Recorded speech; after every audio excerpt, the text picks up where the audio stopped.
A year ago this month my husband and I started a new diet. It had nothing to do with the New Year's resolution to lose weight. For about 9 months, he had been suffering from bad hives all over his body. It was bizarre. One day he'd wake up and they'd be all over his back. The next afternoon, his lip was swollen so much he couldn't talk.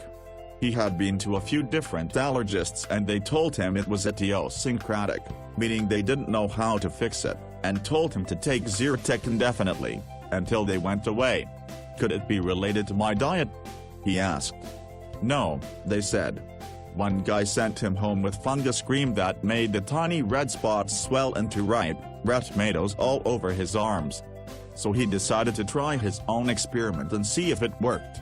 The journey started with the book Key to Live, by Joel Fuhrman, MD. We bought a used Vitamix, those ridiculously expensive blenders, and we were off. Kale smoothies in the morning, homemade almond butter with celery for snack, and black bean soup for dinner. His hives went away within a few weeks. Apparently the white flour and processed foods were causing the inflammation all over his body. My inflammation is in my brain, a rather complex organ, so my result took much longer, like 9 months. But I'm finally starting to feel the real benefit of our diet changes. Here is a list of 10 foods I eat every day now in order to feel good. These foods provide the nutrients my body needs to fight off inflammation in my brain, which leads to depression. 1. Dark leafy greens. If you were to choose the healthiest food of all, the most nutrient-dense item available to us to eat, it would be dark, leafy greens, no contest. Spinach, kale, Swiss chard. Greens are the first of the G-bombs: greens, beans, onions, mushrooms, berries, seeds, that Dr. Fuhrman describes in his book, The End of Dieting, the foods with the most powerful immune-boosting and anti-cancer effect.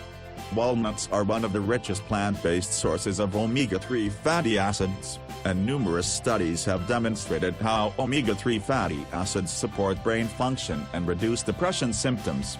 A study published in the British Journal of Psychiatry is especially interesting. The lead authors ask the question, why is the vast biological research, from genetics to psychopharmacology, concentrated on neurotransmitters, when the mammalian brain is approximately 80% fat, lipids, and there is a growing body of research demonstrating the critical role of lipids to help brain functioning. What's more, the shift in the Western diet away from these necessary omega-3 fatty acids over the last century parallels the large rise in psychiatric disorders in that time. If you were to choose the healthiest food of all, the most nutrient-dense item available to us to eat, it would be dark, leafy greens, no contest. Spinach, kale, Swiss chard. Greens are the first of the G-bombs: greens, beans, onions, mushrooms, berries, seeds, that Dr. Fuhrman describes in his book, The End of Dieting, the foods with the most powerful immune-boosting and anti-cancer effect. These foods help to prevent the cancerous transformation of normal cells and keep the body armed and ready to attack any precancerous or cancerous cells that may arise, he writes. They fight against all kinds of inflammation, and according to a new study published in JAMA Psychiatry, severe depression has been linked with brain inflammation. Leafy greens are especially important because they contain oodles of vitamins A, C, E, and K, minerals and phytochemicals,